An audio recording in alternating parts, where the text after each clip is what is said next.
नमस्कार, good morning. आपके साथ मैं हर्षा शर्मा। आप देख रहे हैं स्पेशल रिपोर्ट। शेख हसीना को बांग्लादेश छोड़े 2 दिन हो गए और इसके बाद भी बांग्लादेश विद्रोह की आग में झुलस रहा है। नॉन स्टॉप हिंसक प्रदर्शन हो रहे हैं। देश के कोने कोने में बड़ी हलचल है और इन सबके बीच बांग्लादेश की अंतरिम सरकार को लेकर एक बड़ी खबर आपको बताएं। मोहम्मद यूनुस बांग्लादेश के अंतरिम पीएम बने हैं। राष्ट्रपति की बैठक में अंतरिम सरकार पर यह फैसला लिया गया है। छात्र आंदोलन के नेताओं की सहमति से उन्हें चुना गया है। वहीं मीटिंग में तीनों सेना प्रमुख भी मौजूद थे। साथ ही छात्र आंदोलन के नेता उनकी सहमति से यहां पर यह चुनाव किया गया। राष्ट्रपति की बैठक काफी लंबे समय तक चली थी। उसके बाद अंतरिम सरकार पर यह फैसला लिया गया कि मोहम्मद यूनुस बांग्लादेश के अंतरिम प्रधानमंत्री बनाए गए हैं। तो बांग्लादेश के तख्ता पलट के बाद अंतरिम सरकार को लेकर ये बड़ी खबर आपको बता रही है। मोहम्मद यूनुस बांग्लादेश के अंतरिम प्रधानमंत्री बना दिए गए हैं। काफी लंबी ये मीटिंग चली थी। राष्ट्रपति की बैठक में अंतरिम सरकार पर यह फैसला लिया गया है। छात्र आंदोलन के नेताओं की सहमति के बाद ये चुनाव हुआ है। छात्र आंदोलन के नेताओं के साथ साथ मीटिंग में तीनों सेना प्रमुख भी इस पूरी मीटिंग में मौजूद थे। बांग्लादेश में जो हिंसा का दौर जुलाई से शुरू हुआ था वो शेख हसीना के इस्तीफे के बाद भी थमने का नाम नहीं ले रहा है। राजधानी ढाका समेत कई बड़े शहर अब भी हिंसा की चपेट में हैं। हम आपको बांग्लादेश से आई वो तस्वीरें दिखाते हैं जो सब कुछ बयां करती हैं। अल्पसंख्यकों को निशाना बनाया जा रहा है। हिंदू मंदिरों पर अटैक हो रहा है। सरकारी इमारतें फूंक दी जा रही हैं। वहीं दुकानों और मकानों को आग के हवाले किया जा रहा है। देखिए तमाम तस्वीरें आपकी टीवी स्क्रीन पर। सामानों की लूटपाट जारी है। ढाका में तो कई जगह से हिंसा के बाद की तस्वीरें भी सामने आई हैं। हर तरफ तबाही का आलम है और इसी बीच मोहम्मद यूनुस को बांग्लादेश का अंतरिम पीएम बनाया गया है और वहीं आर्मी में भी बड़ा फेरबदल हुआ है। ये देखिए, ये तमाम तस्वीरें पूरे वाक़या को बयान करती हैं। किस तरीके से हिंसा के बाद की तस्वीरें हैं। हर तरफ तबाही का आलम। देखिए, आगजनी की जा रही है और इसी बीच मोहम्मद यूनुस का चुनाव बांग्लादेश का अंतरिम पीएम के तौर पर। वहीं आर्मी में भी आपको बताएं कि बड़ा फेरबदल हुआ है। यह तस्वीरें आपकी टीवी स्क्रीन पर। देखिए किस तरीके से मंदिरों पर अटैक किया जा रहा है और साथ ही जनसैलाब भी वहां पर अभी भी उग्र ही नजर आ रहा है। और इसी बीच एक और बड़ी खबर आपको बताएं। बांग्लादेश से भारत के लिए उड़ानें बहाल हो गई हैं। एयर इंडिया की फ्लाइट ढाका के लिए दिल्ली आई है और यात्री बोले कि ढाका में बहुत डरे हुए थे। अवामी लोगों के नेताओं के घर भी वहां पर जलाए जा रहे हैं। हमने देखा किस तरीके से पीएम आवास पर भी वहां पर चीजों को तहस नहस करने की कोशिश की गई थी। लेकिन इसी बीच फिलहाल एयर इंडिया की फ्लाइट ढाका से दिल्ली आई थी और बाकी फ्लाइट्स भी, बाकी उड़ानें भी फिलहाल बहाल कर दी गई हैं। तो आपको बताएं, ये पूरे तख्ता पलट को देखते हुए, पूरे उग्र प्रदर्शन को देखते हुए उड़ानें रद्द कर दी गई थी। लेकिन उसके बाद अब बांग्लादेश से भारत के लिए उड़ानें बहाल कर दी गई। आ रहे हैं आप बांग्लादेश? मैं सिलेट से हूँ। अच्छा, बांग्लादेश में जब आप थे क्या देखा आप वहाँ पे, क्योंकि जिस तरीके से शेख हसीना ने आई भारत इस्तीफा दिया, क्या क्या देखा? मैंने देखा था वो सब कुछ मैं टीवी पर देखा। बिकॉज वो इंटरनेट था ना, बंद था। वाईफाई, मोबाइल टेलीकम्युनिकेशन सब कुछ बंद था। हाँ, तो हम लोग टेलीविज़न चैनल पे देखा। अच्छा, क्या हालात हैं आपके आसपास, अगल बगल में क्या हालात थे? अगल बगल पर मैं फेसबुक में दिखा क्या जो माइनॉरिटीज़ है उनका अटैक्स हो रहा है। लेकिन मैं अपनी खुद को आँख से नहीं दिखा। किसी तरीके का डर या दहशत भी था जब ये सारी चीज़ें हो रही थी? क्या इस तरीके का माहौल आपके अगल बगल में था? ऐसा कुछ था। डर था।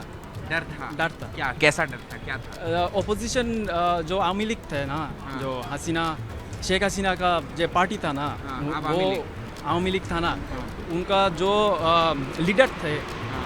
उनका हाउस बर्न कर दिया था। हाँ, सब कुछ देखा आपने? ये वो देखा मैं। तो देखा। शेख हसीना 2009 से लगातार बांग्लादेश की सत्ता पर काबिज थी। इसी साल जनवरी महीने में चौथी बार बांग्लादेश की प्रधानमंत्री बनी थी। लेकिन बीते 2 महीने में घटनाक्रम इतनी तेजी से बदले कि जिस बांग्लादेश को हसीना ने आर्थिक मोर्चे पर ताकत दी, उसी बांग्लादेश की आवाम ने उनके साथ विद्रोह कर दिया।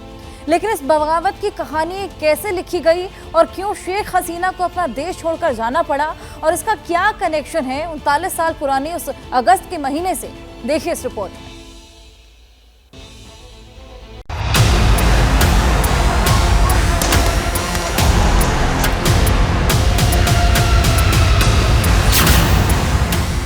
बांग्लादेश की सड़कों पर गदर, कैसे खत्म हुआ हसीना का सफर। Prime Minister Sheikh Hasina apparently made the decision to resign. We simultaneously received a request for flight clearance from Bangladesh authorities. Iron lady ने दी मौत को मात, तख्ता पलट के पीछे ISI का हाथ। तो इसके पीछे पाकिस्तान और अमेरिका का हाथ है। इस्लामाबाद के नक्शे कदम पर ढाका, सेना के इशारे पर चलेगा आका। ইন্টারিম গভর্নমেন্ট আমরা ফর্ম করব, দেশে একটা ক্রান্তিকাল চলছে। बांग्लादेश में विद्रोह की कहानी, हसीना को भारी पड़ी मनमानी।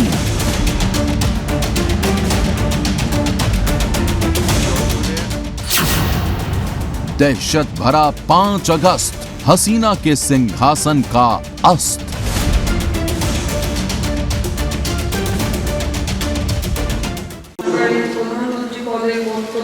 বিশ্বস্ততার সহিত পালন করব।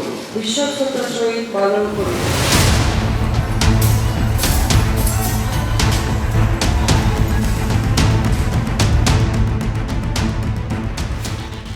15 अगस्त 1975 और 5 अगस्त 2024 कहने के लिए ये 2 तारीखें हैं, लेकिन बांग्लादेश के लिए पूरा कालखंड है, क्योंकि एक वो तारीख थी जब सेना ने शेख हसीना के पूरे परिवार को मौत के घाट उतार दिया था।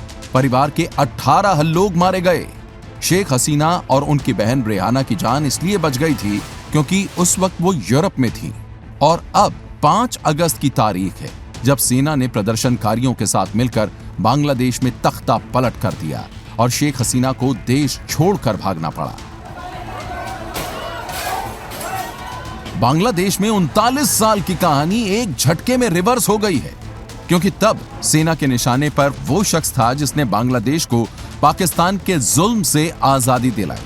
नाम था शेख मुजीबुर रहमान, जिन्हें बांग्लादेश ने फादर ऑफ नेशन की पदवी दी, क्योंकि ये शख्स न होता तो शायद दुनिया के नक्शे पर बांग्लादेश भी न होता। लेकिन 5 दशक के भीतर वो मोहब्बत इतनी नफरत में बदली कि ढाका में बांग्लादेश के लोग ही मुजीबुर रहमान की मूर्ति पर चढ़कर उसे हथौड़े से तोड़ने लगे, और तब तक तोड़ते रहे जब तक कि उसे खंड खंड कर गिरा नहीं दिया।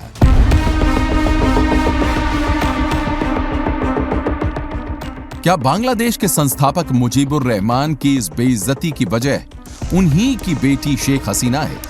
आखिर शेख हसीना ने ऐसा क्या किया कि जिस बांग्लादेश को बनाने में एक लड़ाई शेख हसीना के पिता मुजीबुर रहमान ने लड़ी, उसी देश में उनकी बेटी के सत्ता में रहते हुए लिए गए कुछ फैसलों से जनता को तानाशाही की बू आने लगी।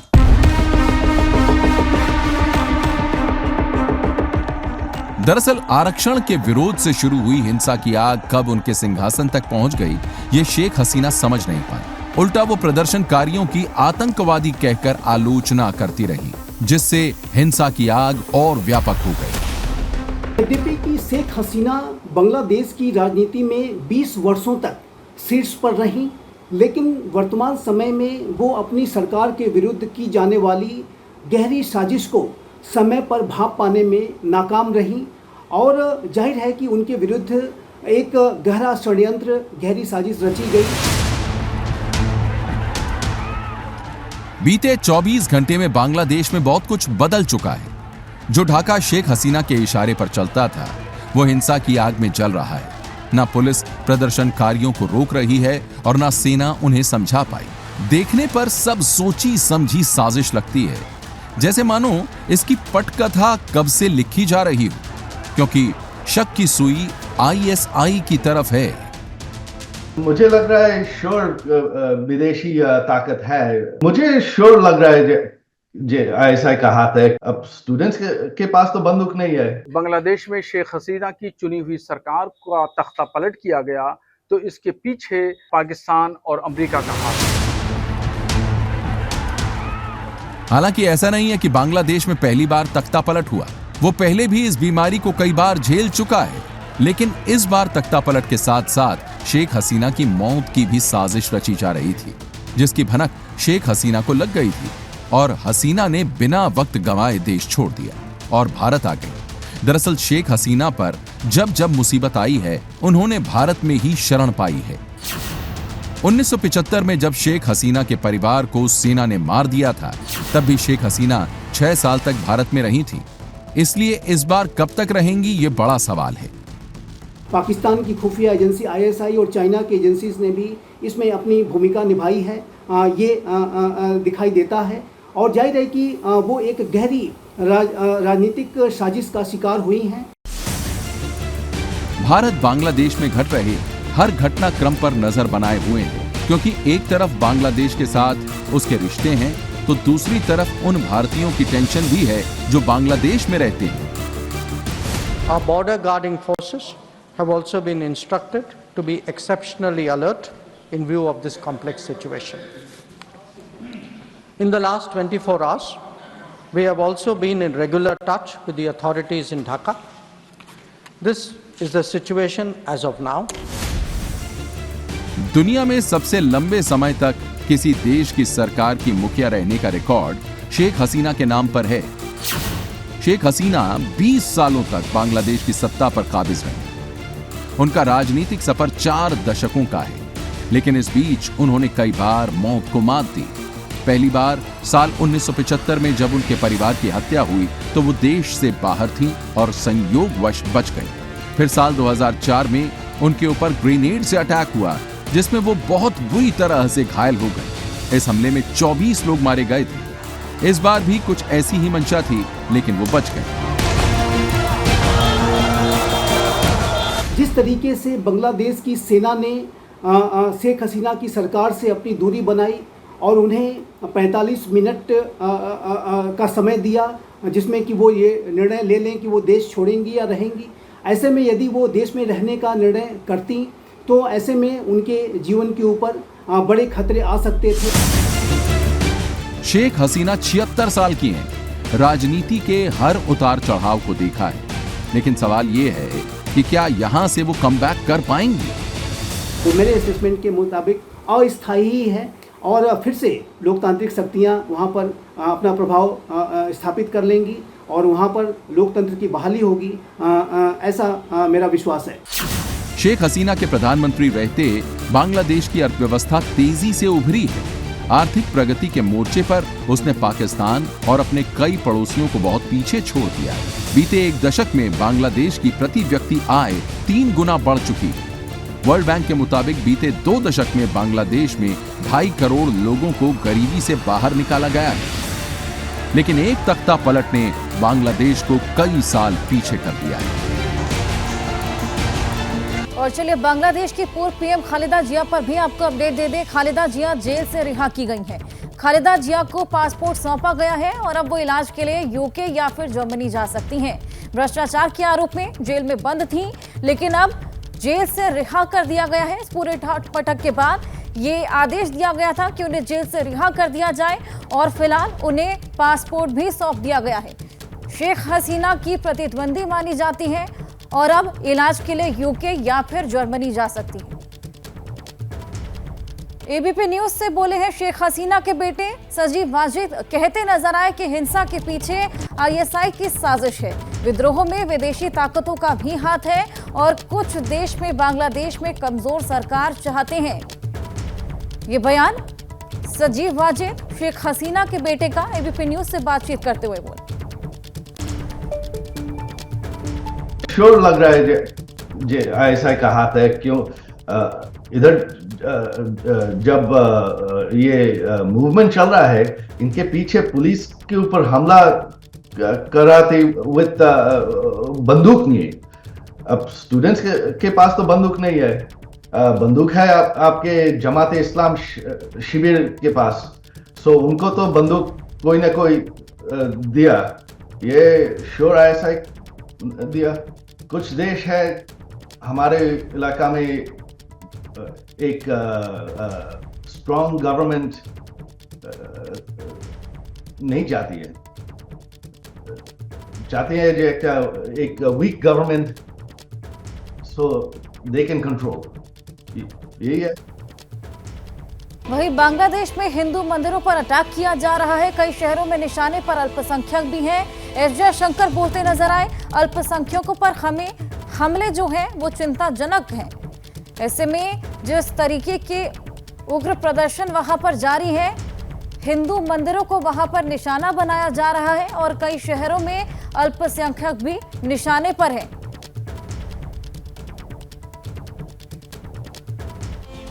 बांग्लादेश में हिंदुओं को निशाना बनाया जा रहा है। करीब 1.25 करोड़ हिंदू आबादी बांग्लादेश में है जो अल्पसंख्यक हैं।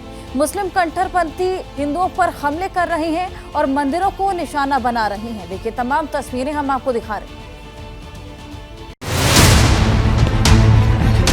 विचलित करने वाली ये तस्वीरें बांग्लादेश की राजधानी ढाका की हैं। दावा किया जा रहा है उपद्रवी अब हिंदुओं को निशाना बना रहे हैं। हिंदुओं को घर में घुसकर खोजा जा रहा है। चुन चुनकर हमले किए जा रहे हैं।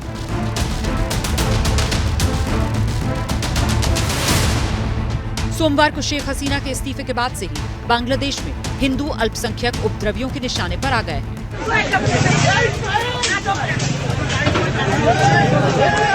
एक के बाद एक वीडियो सोशल मीडिया पर तैर रहे हैं जिसमें हिंदुओं के खिलाफ अत्याचार हो रहा है। चटगांव में घर की बालकनी से बनाए गए इस वीडियो में दिख रहा है कैसे उपद्रवी नवग्रह मंदिर में आग लगा रहे हैं।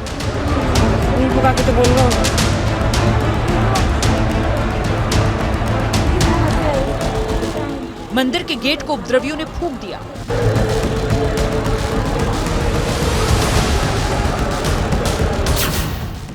इधर संसद में विदेश मंत्री एस जयशंकर ने बांग्लादेश में हिंदुओं के घरों को निशाना बनाए जाने पर चिंता जताई।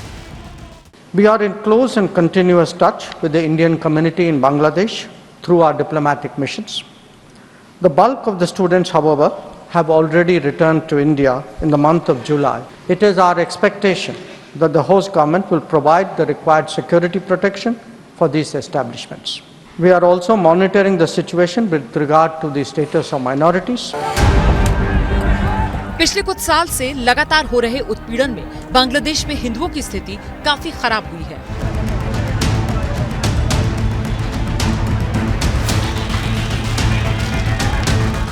साल 1947 में जब बांग्लादेश को पूर्वी पाकिस्तान कहा जाता था, तब यहाँ हिंदू लगभग 30% थे।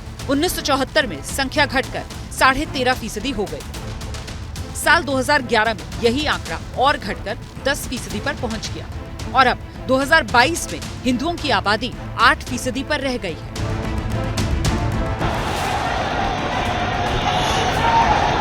Bangladeshi media the daily star की रिपोर्ट के मुताबिक अब तक 27 जिलों में हिंदुओं के घरों और दुकानों को निशाना बनाया गया है, जिसमें कई कीमती सामान लूट लिया गया।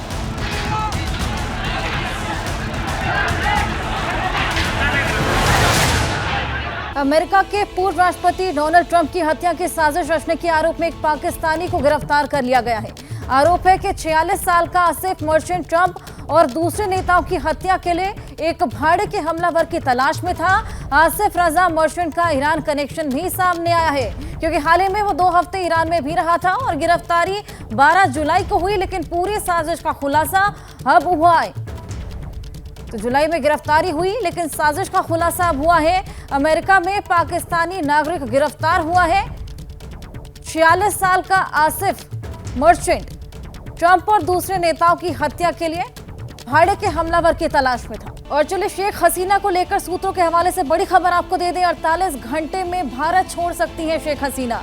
शेख हसीना भारत से यूरोप जा सकती हैं और अभी गाजियाबाद के हिंडन एयरबेस पर हैं। तो अगले 48 घंटे भारत में गुजार सकती हैं शेख हसीना। बहुत बड़ी खबर शेख हसीना को लेकर।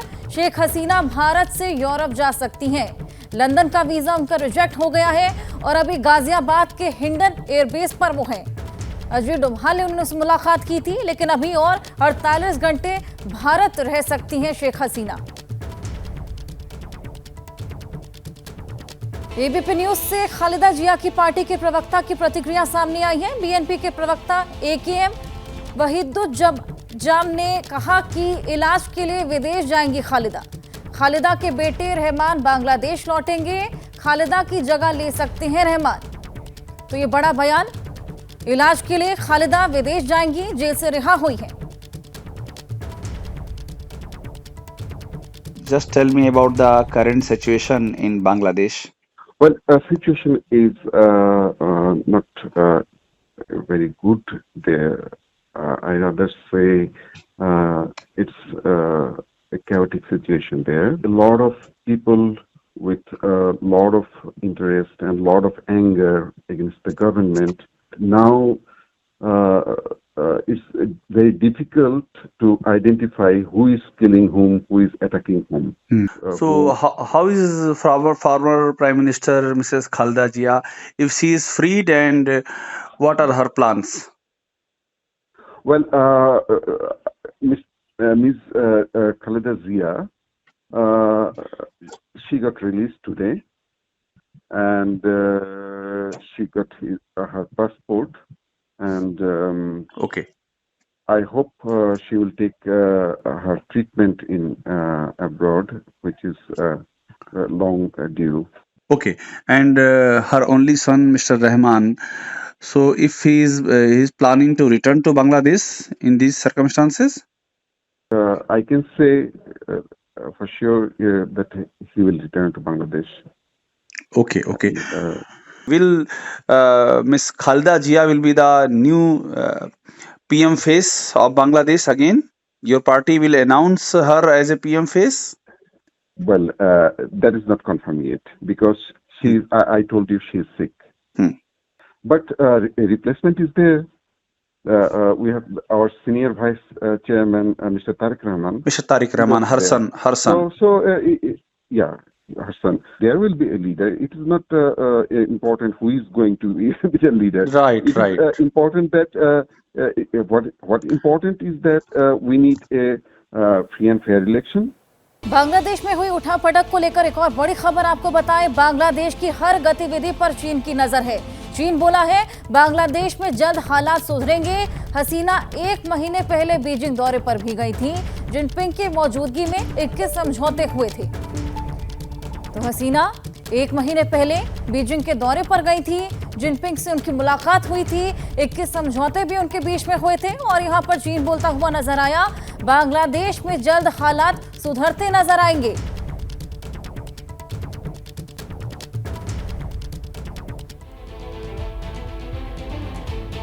प्रधानमंत्री पद से इस्तीफा दिए और बांग्लादेश की जमीन को छोड़े हुए शेख हसीना को 2 दिन हो चुके हैं। बावजूद इसके बांग्लादेश बगावत की आग में धधक रहा है। अभी भी चुन चुनकर इमारतों में आग लगाई जा रही है और शेख हसीना के देश छोड़ने के बाद 100 लोगों की मौत हो चुकी है। आर्मी बांग्लादेश में अंतरिम सरकार बनाने की बात कर चुकी है, लेकिन बांग्लादेश की आवाम सड़क पर ही दिखाई दे रही है। सवाल ये कि बांग्लादेश की बगावत के पीछे सिर्फ वहां का छात्र आंदोलन है या फिर विद्रोह की स्क्रिप्ट विदेशी ताकतों ने लिखी है।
इस तस्वीर के पूरी दुनिया के सामने आने के 1 महीने पहले किसी ने कल्पना भी नहीं की थी कि बांग्लादेश में हालात काबू से इस कदर बाहर हो जाएंगे कि पीएम आवास का घेराव करके देश की आवाम लूटपाट पर उतारू हो जाएगी।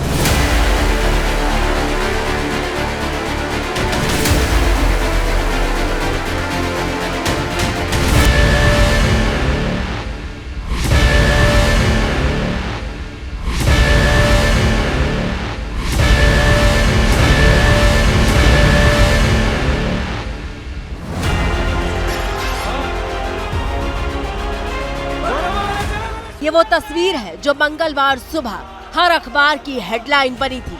बांग्लादेश में प्रदर्शनकारी पीएम आवास के बेडरूम में घुसे हुए थे।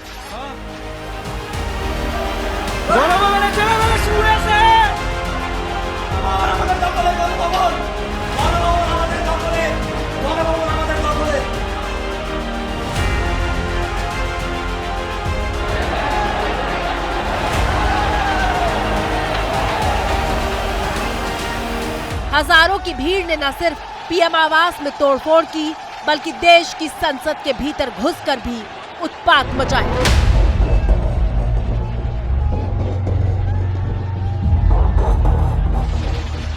संसद के भीतर प्रदर्शनकारियों का सैलाब घुसा और फिर अंदर क्या हुआ उसकी तस्वीर देखिए।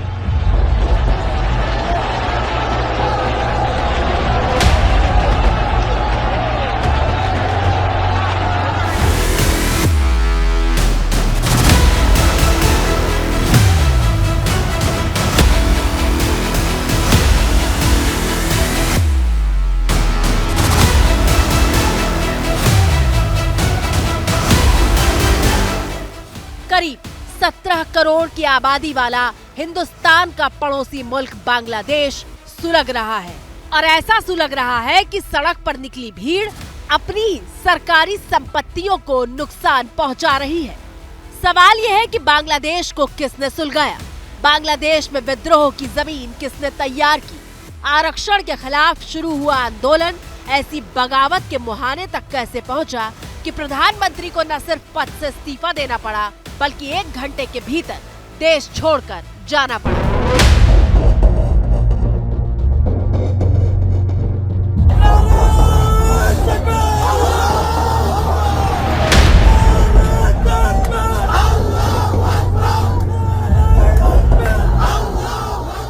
आखिर क्यों शेख हसीना के मुल्क छोड़ने के बाद भी हिंसा थमने का नाम नहीं ले रही है? जिस बात पर आंदोलन शुरू हुआ था वो मांग पूरी हो जाने के बाद भी देश के हर कोने में आग की लपटें ही क्यों दिखाई दे रही हैं? बांग्लादेश में इस वक्त क्या हो रहा है उसे इस तस्वीर से समझिए। हिंसा कर रही भीड़ ने एक 5 स्टार होटल को आग लगा दी जिसमें करीब 24 लोगों की मौत हो गई।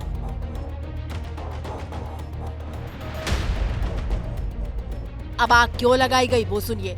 ये होटल पिछले 15 साल से लगातार बांग्लादेश की प्रधानमंत्री रही शेख हसीना की पार्टी आवामी लीग के नेता शाहीन का जबीर इंटरनेशनल होटल है और इसीलिए भीड़ ने इसे आग के हवाले कर दिया।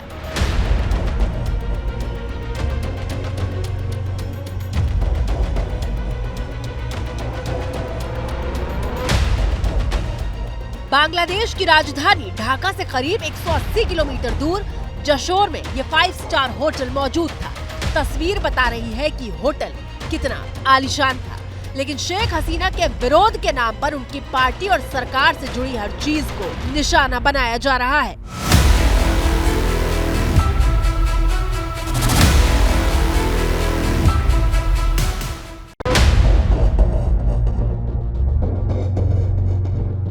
अगर आंदोलन सरकार की नीतियों के खिलाफ था तो सरकारी संस्थानों को नुकसान क्यों पहुंचाया जा रहा है?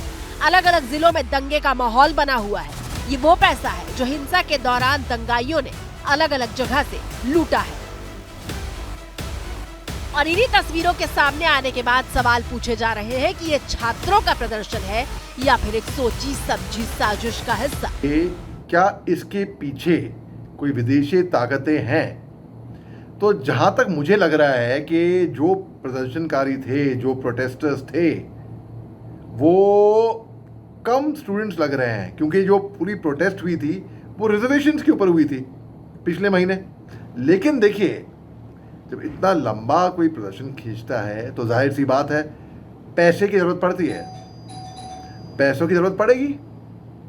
अब वो कौन कर रहा था इनकी फंडिंग? क्या अमेरिका कर रही थी? क्या चीन कर रही थी? क्या पाकिस्तान ISI कर रही थी? इस सवाल के जवाब के लिए सबसे पहले हम आपको बताते हैं कि बांग्लादेश में बगावत क्यों हुई और इसके अगुवा कौन थे। बांग्लादेश में तख्ता पलट की जड़ में है आरक्षण। यहाँ सरकारी नौकरियों में 56% आरक्षण लागू है। इसमें से 30% आरक्षण अकेले 1971 के मुक्ति संग्राम में भाग लेने वाले स्वतंत्रता सेनानियों के बच्चों को मिलता है। इसके अलावा 10% आरक्षण सामाजिक और आर्थिक तौर पर पिछड़े जिलों के लिए है, 10% आरक्षण महिलाओं के लिए है, जबकि 5% आरक्षण जातिगत अल्पसंख्यक समूहों के लिए।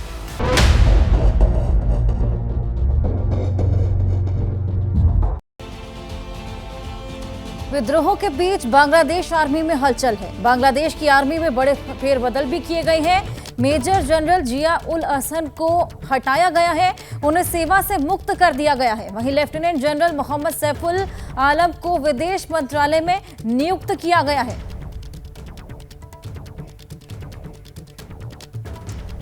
प्रदर्शनकारी छात्रों का सबसे बड़ा विरोध मुक्ति संग्राम के परिवार वालों को मिलने वाले 30% आरक्षण पर था। उनका तर्क ये था कि इससे योग्य नौजवानों को नौकरी नहीं मिल रही। लेकिन इस विरोध को आंदोलन की आवाज देने के पीछे 3 छात्र नेता थे। ढाका यूनिवर्सिटी के वो छात्र जो शेख हसीना सरकार को गिराने वाले नाम बन गए। आंदोलन यूनिवर्सिटी कैंपस से शुरू हुआ था, लेकिन लोहे की रॉड से पिटाई और फिर शेख हसीना की सरकार गिरने तक कैसे पहुंचा वो देखिए। বাংলাদেশের জনগণ নেমে এসেছিল, আমরা এই জনগণকে মুক্ত করতে এখন আমরা আবার রাস্তায় নেমে এসেছি।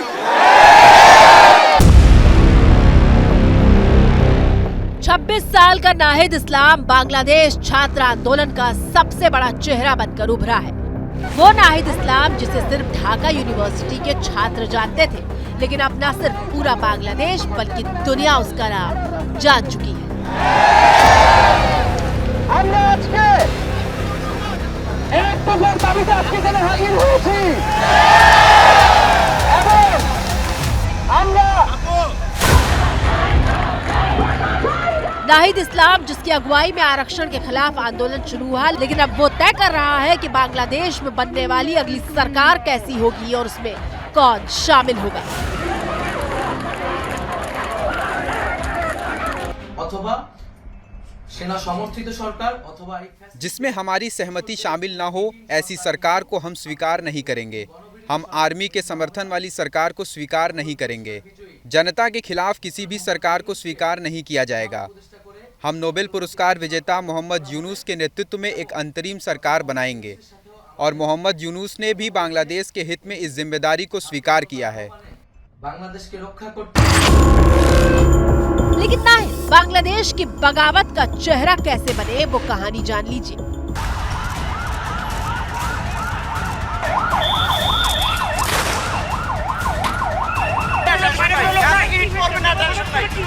আমরা নিজেরাই এখানে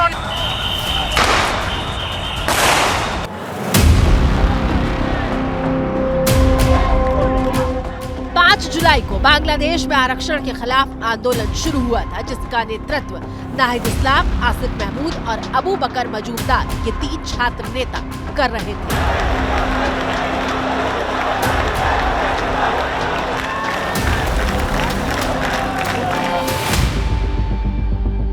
नाहिद ने आरोप लगाया है कि आंदोलन जब तेजी पकड़ रहा था, उसी दौरान 20 जुलाई की सुबह ढाका पुलिस ने उसे उठा लिया था।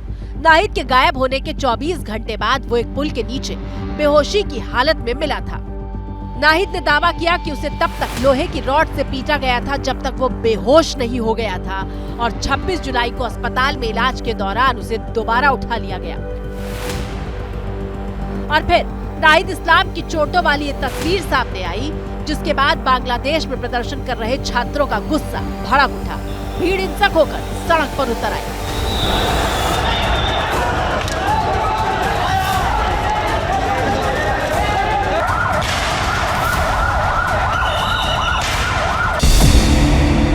बगावत का दूसरा चेहरा नाहिद इस्लाम के साथ आसिफ महमूद को भी हिरासत में लिया गया था। हिरासत के दौरान नाहिद और आसिफ का एक वीडियो जारी हुआ था जिसमें विरोध प्रदर्शन वापस लेने की बात कही गई थी, लेकिन जब ये बात सामने आई कि वीडियो मारपीट करके जबरन बनवाया गया था तो उसने गुस्से को भड़काने का काम किया। 1 अगस्त को छात्रों की गिरफ्तारी के विरोध में हुए प्रदर्शन के बाद आसिफ महमूद को हिरासत से छोड़ दिया गया था और फिर 3 अगस्त को आसिफ ने फेसबुक पर पोस्ट करते हुए छात्रों से घर पर न रहने की और नजदीकी प्रदर्शनों में शामिल होने की